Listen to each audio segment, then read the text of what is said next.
So if you magically haven't seen yet, the AP has called the election for Joe Biden. However, I'm going to call the AP a bitch. A statement that probably has about as much relevancy to the election as the AP does. Because you can take their opinion, throw it in the trash. Georgia finally conducting a recount. One of the first states to do it. I figured that there will be many trials like this in the future coming up. I mean, as you can see, Trump is whipping out lawsuits left and right. He's handing them out pretty much, the Oprah of lawsuits, to anyone that wants it. Trump wants all the smoke, and I think that's what people respect most about him. But in states like Georgia, where the count was, I believe, within 10,000, it's very hard to call the race for someone else. So the race is tightening up a lot. There are pretty much 5 key states that, well, Trump needs to swing 3 of them. There are Michigan, Wisconsin, Pennsylvania, Arizona, and Nevada. So it's sort of odd to me that the AP is calling that all 5 of these states swung for Biden this time. Not by the largest majority, but I mean by a decent bit. Some of them ranging, even in Michigan, I think it was 100-some thousand. However, Rudy has said that they have, I believe, designated 450,000 ballots that they claim to be essentially illegal. But Rudy has deemed these 450,000 ballots pretty much unobserved. They forced observers to stand far back, and even in some of these cases, they were counting ballots when observers weren't allowed present in the building, which is something that is not allowed at all. I mean, that clearly goes against the guidelines. So Georgia's having a recount now. I'm looking at CNN right now. I think that it's necessary in life to just take that pocket sand, if you've seen the Dale Gribble reference, and instead of throwing it in your enemy's face, you take it and throw it in your own face so that you know this is what they're coming at me with. So CNN says, Georgia to conduct full by-hand count of presidential race ballots, Secretary of State says. I believe that they were requesting for the Secretary of State to step down, too, even after this. The Republicans that are a little bit lower in office were asking him to step down because the way that they handled these elections this time around were just so crazy. The corona stuff really affected how the American people wanted their election done, I guess. So CNN says, Georgia's Secretary of State announced Wednesday that the state will conduct an audit of the 2020 presidential race, recounting by hand millions of ballots cast in the state, where President-elect Joe Biden is leading. Yes, President-elect. You love when it has the suffix of elect, because it's not official, so we'll just say he's the President-elect. I love that shit, just pulling down the blind over the American people's eyes. Love it. The AP has considered him the presidential-elect. Well, the AP also told me that the polls were wrong by about 10 points. So the AP, literally, I'm not even kidding anymore. I've said it enough. I don't even think they deserve to be thrown into the trash anymore. I'm shooting that bitch from the 3-point line like I'm in the classroom trying to make a funny joke, And as you see, they are recounting these by hand, which is... Usually they are put into an automated system, but to actually state that they are recounted by hand, that's something that is pretty in-depth. Hopefully some new discoveries will come from that. I'm sure that there are some improprieties. And I mean, something in the 10,000 range, I really believe is possible. As I said, Giuliani was talking about 450,000 votes just thus far, I think a day or two ago, that they had found that they are calling into question. So he says, with the margin being so close, it will require a full hand recount in each county. Secretary of State Brad Raffensperger, pretty dope name, I guess, a Republican, said it at news conference in Atlanta. This will help build confidence, and that's what I think this election needs, is some confidence. There are so many things, so many cogs going on that are just sheltered by the media that people don't necessarily know about. So many spinning parts that really call into question the authenticity of our election.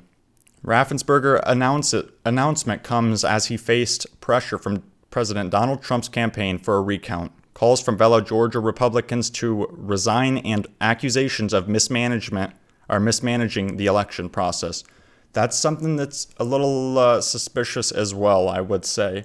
To have your peers... Now, obviously, shit like that happens, having someone call you into question. Sometimes you might make a call that you thought was right at the time that was wrong. But I think that it's kind of odd that there were these kind of improprieties in a state like that swung Trump last time, but this time around, magically, like these other states, it has swung back.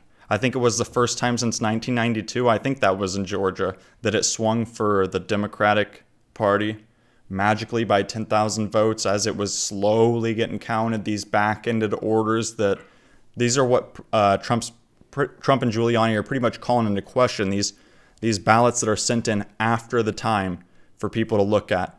Like you can't accept ballots after the election, but there are many accusations of people accepting them afterwards and even changing the dates on them to sort of backdate them to a time that would be acceptable.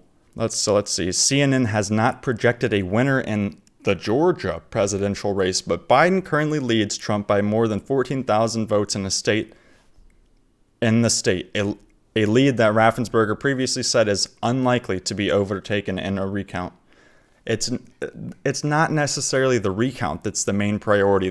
I'm telling you, this is the Trump specialty. The media hasn't picked up on it yet, and it's insane. He'll go, oh, voter fraud, whatever it is. He'll put out the distraction. He'll say something a little obtuse, something that the media will just hyper-focus on where they're like, voter fraud is very rare. And then he hits you with these ballots that aren't necessarily voter fraud, but it's unfairly judged ballots that say the Democrats, and I mean there could be some fraud in there. I really do think that is suspicious, them boarding up windows and stuff, but he's saying that it is possible. He's saying that because his observers weren't allowed in there, which they should be, obviously, those ballots should be tossed out. And those are primarily ones that would have been sent in by Democrats or dead people, if we want to get real specific here, right? I mean, that shit happens a lot. I saw that there was an 170-year-old guy that voted in Michigan. It's like, yeah, I'm sure he's still kicking. I don't know why we don't have like a Guinness Ripley on this motherfucker if he's 170 years old and he's still voting.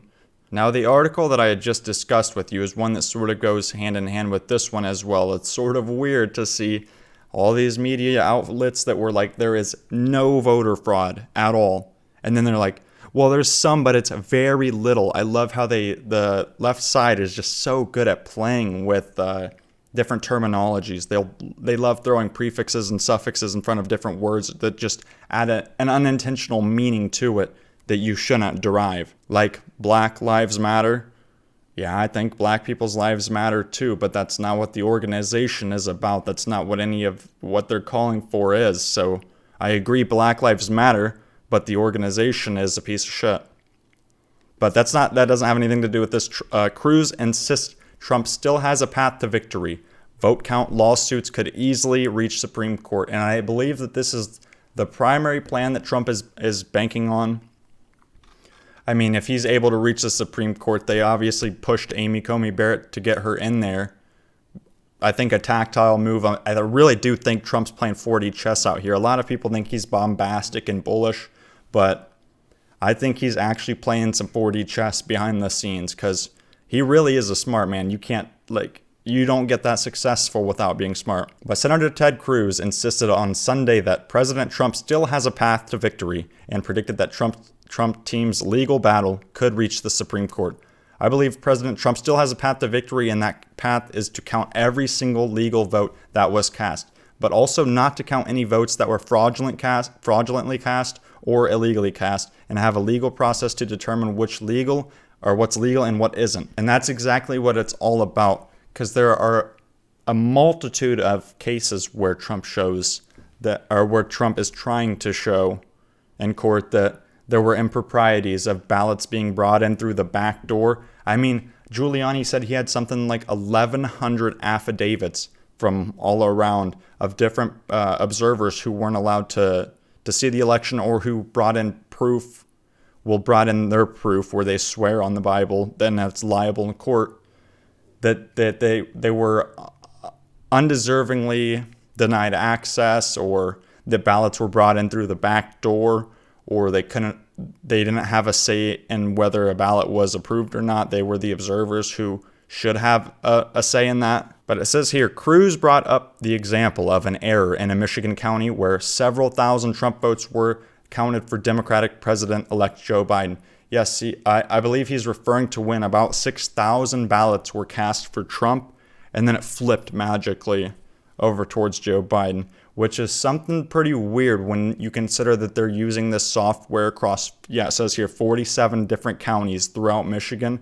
This software that, I believe, obviously it's developed as, it's difficult to tell whether a software error would be because of human error or whether that is something actually placed into the software and input in there. But I really do think there's even stuff talking about Bimford's Law, I think it is, some shit like that, where it's just something you should really look into. Bimford's Law states that pretty much the number 1 will occur 30% of the time as the first letter in a number or in a series of numbers. Like if you were to go around and look at your neighbors' mailboxes and shit, and you would, well, not at your neighbors because that would be just your area, but if you were to count the random numbers throughout the day that you see on different surfaces and different bottles, different containers, different mailboxes, everything, you would get the number 1 30-some% of the time, the number 2 about half that percent of the time, the number 3 about half that percent of the time, and it continually slopes down. And yet there are major improprieties in the statistics for a lot of these key areas in Michigan, Pennsylvania, Wisconsin that really do need looked at. I think that's what I'm going to end it on there. There are too many improprieties. I still have more on the way. I'm going to keep it posted because I really do think this is something important to me right now. So if you enjoyed this video, leave a like, comment, subscribe, and I'll see you in the next one. Goodbye.